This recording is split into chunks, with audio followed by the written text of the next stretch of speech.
Hey everybody, today we're going to take a look at using a broadsword, how it can impact all of your fencing with different weapons. And we're going to look at 4 distinct advantages on times when to attack, so advantages we want to have. So the first one we're going to take a look at is distance. So when I'm making my attack, the first thing that I want to do is breach critical distance, which means I'm entering into lunge range. Right now I'm out at advanced lunge range. So what I want to do is breach the distance to a point where it will be difficult to defend for my opponent. If I attack from too far out, I'm going to have to use a feint, use something else to try to cover it. But when we're working on simple hits, we want to breach a distance that our sword has a good success of landing a hit on the opponent. So my friend puts his sword up here.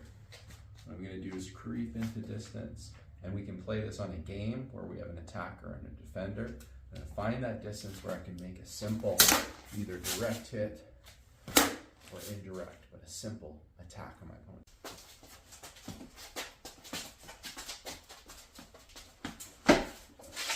The second one that we're going to learn is blade position. So if my friend has his blade up, if he moves it away out to the side, that gives me an opening to hit him, right? And he probably won't be able, if he's out of position, he won't be able to get his sword there in time. And sometimes that's misled by feints or other things where people drop their guard. Great time to attack. And then the other one is when his blade is in presence.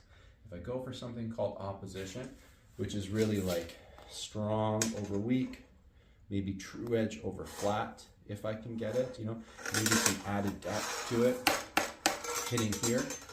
And sometimes a strong angle helps too, right? Where I take it, I'm gonna have a really high chance of success if I get a blade advantage. So those are the two you look for. Either they move their blade out of position, so he'll do that, and boom, I hit before he can parry, or he leaves it out, and I'm gonna take his blade and hit. Good. The next one we're gonna work on is timing. So for timing, what I'm looking for is, again, if his blade is moving out of the way, I can time that. So that's the same real advantage as the blade position, or with footwork. One of the best things that you could do is time somebody's footwork. So if my opponent is, especially the transitions between directions, so if my opponent is stepping forward and begins to start his step back, there's a moment of pause between this, right? There's a moment of pause between where I can't do anything, or I'm changing directions. That's the deer in the headlights moment that you're looking for. So if my film guy Cody here is moving around, boom, and that would be where I hit him, as he's transitioning or as he's stepping forward is another good time.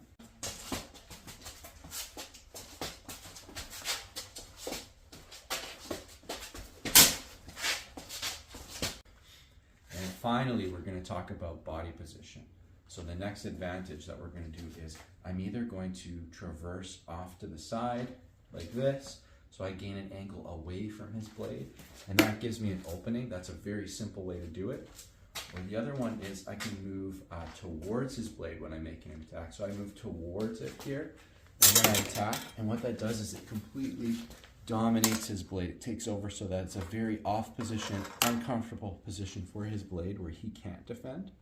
So again, I move away from it if I want an opening, or I move towards it if I want control. And I can do that going both ways. That was traversing towards the left. I can also do that if his sword is over on the right. I can traverse towards it and hit to control it, or I can move away from it and hit. Okay? So those are the 4 advantages. You can play all of those as games. So you'll have one person looking for that advantage, trying to score on the other person, and just kind of exploring that. So they're best learned through bouting games rather than just drilling, okay? So take that away, it'll make all of your fencing better.